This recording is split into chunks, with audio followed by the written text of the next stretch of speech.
Air India 171 के हादसे ने एक पल में 280 से ज़्यादा लोगों की जान ले ली। एक पल में पूरे मुल्क के साथ साथ पूरी दुनिया में एक गम की लहर छा गई है। एक तरफ खुशबू जो अपने हस्बैंड से मिलने जाती है, जिसकी नई नई शादी होती है। दूसरी तरफ डॉक्टर प्रतीक जोशी जो अपनी फैमिली को ले जा रहे थे। एक तरफ एक फैमिली ईद मनाने आई थी। आज फिर जिंदगी ने हमें याद दिला दी है, हम दुनिया के मुसाफिर हैं, दुनिया हमारी नहीं है। ना हम किसी के हैं, ना कोई हमारा है। सब चीज़ वक्ती है, कुछ भी परमानेंट नहीं है।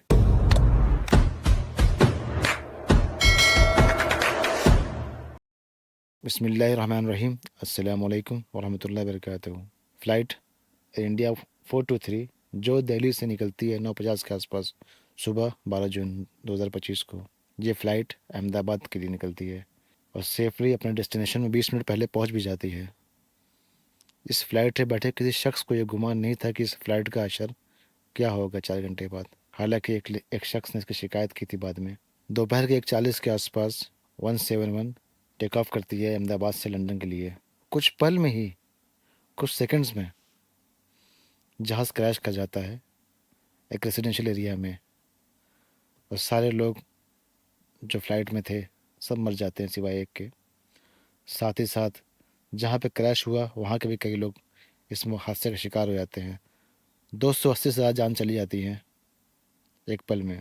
यहाँ से बात 280 लोगों की नहीं है, दुख सिर्फ वहीं तक नहीं है, दुख है उनसे जुड़ी कई जिंदगियों का है, उनसे जुड़े कई रिश्तों का है, और कई दिए जो जलते थे उनके ज़रिए। कई कहानियाँ ऐसी भी हैं जो हमारे सामने आ रही हैं, और कई कहानियाँ ऐसी हैं जो शायद कभी ना आए।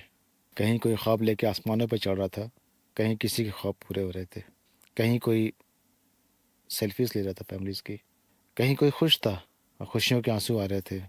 किसी की कोई खबर नहीं थी एक पल भी कि जितनी खुशी है मातम में छा जाएगी, और इंतज़ार जो है इंतज़ार रह जाएगा।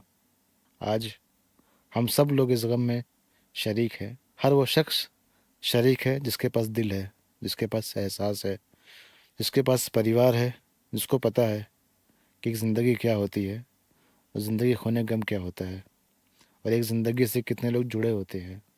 हम सब शरीक हैं। हालांकि कोई अल्फाज ऐसे नहीं है कि जो गम कम कर सके, लेकिन हम दुआ करते हैं कम से कम कि जो लोग हैं उनको सब्र मिले, हिम्मत मिले। इस हादसे से ऐसी ऐसी कहानियाँ सामने आती हैं, दिल टूट जाता है। अगर आप उन कहानियों को सुने, उनकी खुशियों को देखें, आपके आंसू आ जाएंगे। एक तरफ खुशबू जो अपने हस्बैंड से मिलने जाती है, जिसकी नई नई शादी होती है, कितनी ख्वाहिशें, कितने ख्वाब लेके जहाज़ों में बैठी होगी जो अधूरे के अधूरे रह गए। दूसरी तरफ डॉक्टर प्रतीक जोशी जो अपनी फैमिली को ले जा रहे थे लंदन में सेट करने के लिए अपने 20 बच्चों के साथ। तीन तीन मासूम बच्चे थे उसमें। वो सेल्फ़ी, उनकी वो सेल्फ़ी न जाने कितने लोगों के आंसू निकाल दिए होगी आंखों से। एक तरफ एक फैमिली ईद मनाने आई थी। ऐसे बहुत सारी कहानियाँ हैं, वाकई सुनो तो फिर दिल तकलीफ़ में आ जाता है। और एक तरफ ऐसा भी हुआ है जहाँ जहाज़ क्रैश किया है, मेडिकल कॉलेज का हॉस्टल था, वहाँ के बच्चे, उनके कितने ख्वाब होंगे, कितनी मेहनत से पढ़ रहे होंगे। किसी को भी नहीं पता था कि ये जिस पल हम हंस रहे हैं, बात कर रहे हैं, खुशियाँ मना रहे हैं, कुछ सेकंड्स में कोई सोच नहीं सकता कि कुछ सेकंड्स में ज़िंदगी यहाँ से वहाँ हो सकती है। और हम सोचते हैं कि कल देखा जाएगा, 10 साल बाद देखा जाएगा। आपस में दिलों में कीने लेके घूमते रहते हैं हम लोग। इस वक्त सबसे ज़रूरी है कि हम एक हो इस गम में, बिना किसी सियासत के। और ये भी डिमांड करें, क्योंकि आज के टाइम में एरोप्लेन और जहाज़ जो है एक बड़ा मीडियम है ट्रेवल्स का, सेफ्टी और सिक्योरिटी कि कम से कम जो पैसेंजर रहे वो सिक्योर रहे, एश्योर रहे। ये वीडियो मैंने इसलिए बनाया कि ये वक्त गम का भी है, तकलीफ़ का भी है। साथ ही साथ हर चीज़ के पीछे कुछ ना कुछ सबक भी हम सीखते हैं, कुछ ना कुछ हमें इबरत भी मिलती है हर चीज़ से हमारे जो सामने होती है। बस मैं उन चीज़ों को आपके सामने लाऊंगा जो मैंने सीखी है। हालांकि वो आप भी जानते होंगे, हो सकता है आपको भी वो ख्याल आया होगा। सबसे पहले कि हर पल की कदर करो, हर पल की कदर करें हम लोग। आज, अभी की कदर करें। जो अच्छे काम करना हो वो आज करें, कल के लिए नहीं। नमाज, कुरान हम कल के लिए छोड़ देते हैं कि कल से पढ़ेंगे। 30 सेकंड में ज़िंदगी यहाँ से वहाँ हो गई। अब कल की बात कर रहे हैं हम लोग। 30 सेकंड में हमारी कोई गारंटी अगर है तो बताओ कि गारंटी है कि भाई कल तक ज़िंदा रहेंगे? गारंटी नहीं है। हम बोल रहे हैं कल से पढ़ेंगे नमाज। आज का जो दिन है, कम से कम अपनी फैमिली, अपने रिश्ते, हर किसी से आदमी मोहब्बत से मिले। कुछ लेके नहीं गया आदमी, खाली हाथ गया है। और हम एक दूसरे से लड़ते रहते हैं, झगड़ते रहते हैं प्रॉपर्टी के लिए, पैसों के लिए। आज की कदर करें। आज की जो अहमियत है वक्त की, इसको कदर करें। दूसरी ये, जब तक ज़िंदगी लिखी है आपकी तकदीर में, आपको मौत नहीं आ सकती। हमने देखा है कि इस हादसे से कि एक पैसेंजर, जहाँ इतने लोग मर गए, जहाँ हादसा हुआ वहाँ भी लोग मर गए, जहाज़ के हर लोग मर गए, लेकिन एक शख्स हल्की इंजरी से लेके साथ खुद जहाज़ से बाहर निकला। जब तक आपकी मौत लिखी नहीं है, आपको कुछ नहीं हो सकता। पूरी दुनिया आपके खिलाफ हो जाए तब भी कुछ नहीं हो सकता। तो हम ये ऐश्वर्य में रहें कि जब तक हमारी हयात लिखी है हमें कुछ नहीं होगा। ज़िंदगी और मौत देने वाला अल्लाह है। उसका फैसला जो भी है, जिसको चाहे वो ज़िंदगी दे, जिसको चाहे वो मौत दे, वो बेहतर जानता है, अल्लाह आलम। तीसरा ये कि हर चीज़ के पीछे एक हिकमत होती है। कभी कभी हमें कोई चीज़ें नहीं मिलती हैं, कुछ हमें पसंद होता है या कुछ छूट जाता है हमसे, हम चिड़चिड़ा जाते हैं, गुस्सा हो जाते हैं, अपने रब को कोसते हैं, अपने घर वालों को कोसते हैं। लेकिन हमें नहीं पता कि इसके पीछे कुछ हिकमत हो, कुछ हमारे लिए भला हो।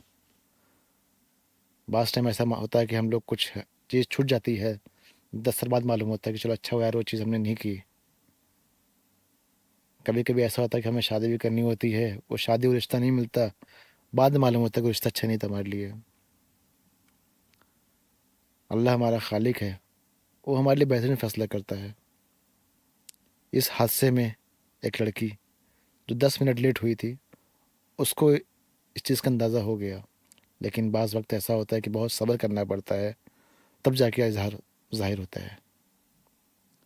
इसीलिए अल्लाह के हर फैसले को हम एक्सेप्ट करें। चौथा ये कि मौत अपनी जगह लिखी होती है। अगर आपकी मौत लिखी होगी इस जगह पे, तो आप कहीं भी रहें, आपको उस जगह आना ही आना है।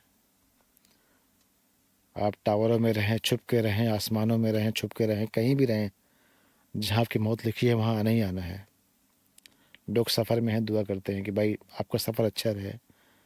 लेकिन जो शख्स बैठ के हॉस्टल में खाना खा रहा हो, जो नीचे चल रहा हो, उसको क्या पता कि मेरे ऊपर जहाज आ गिरेगा? जिसकी जहाँ मौत लिखी है उसको आना ही आना है, उसकी मौत। हम उस मौत से बच नहीं सकते। ये दुनिया है, हमें जाना ही जाना है। इसलिए बस आखिरी में ये चाहता हूँ कहना कि हम लोग जितना हो सके आपस में मोहब्बत से रहें।